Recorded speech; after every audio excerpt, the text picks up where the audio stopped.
On today's episode of Main Streets and Back Roads, we visit St. David's Episcopal Church in Cheraw, South Carolina.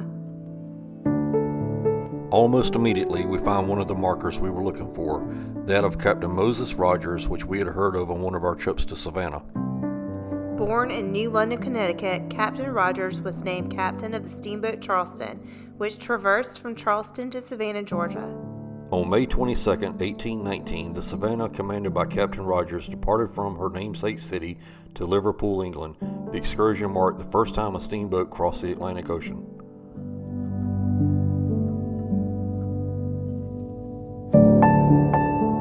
While we're at the front of the church, let's walk around and admire its beauty.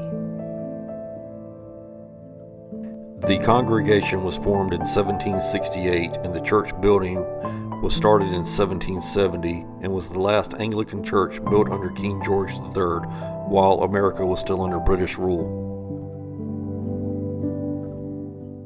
The church was named for David, patron saint of Wales, where many of the residents had migrated from. The steeple, however, was not part of the original design. A local business owner told us that British redcoats and soldiers from almost every American war were buried here.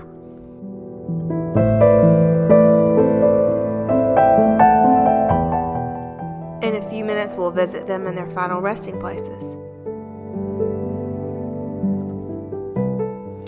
The church building was severely damaged in 1865 by Sherman on his march to the sea, but was continually used until 1916 when the congregation felt the need for a larger new building.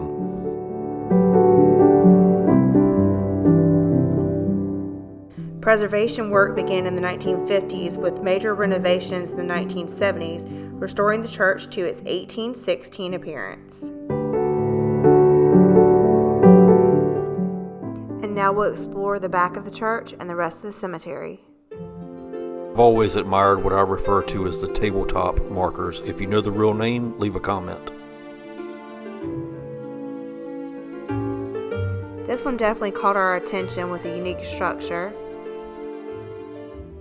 Henry McIver is a signer of the Ordinance of Secession. A mere 33 years later, he would become Chief Justice of the South Carolina Supreme Court.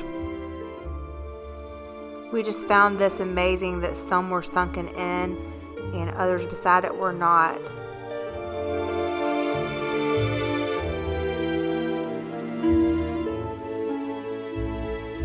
The attention to detail on some of these stones just blows us away.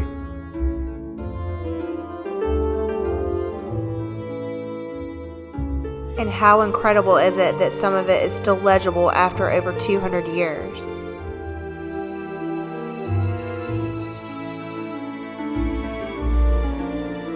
Unfortunately, every cemetery we have visited, we find broken and displaced markers. Some damaged merely by the hands of time.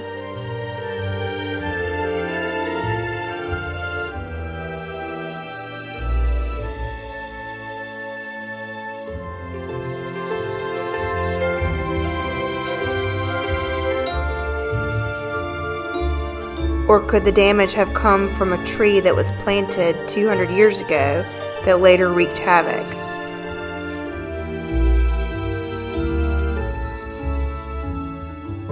In 1867, while still under Union watch, the Ladies' Memorial Association erected this, the first Confederate monument to the fallen of Cheraw.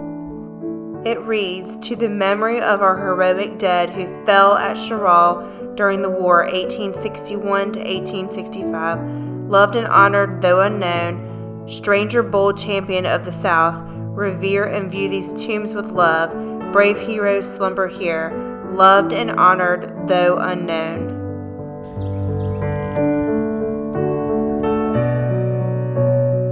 Being a Mason, I was totally blown away by how many of my brothers that preceded me are buried here.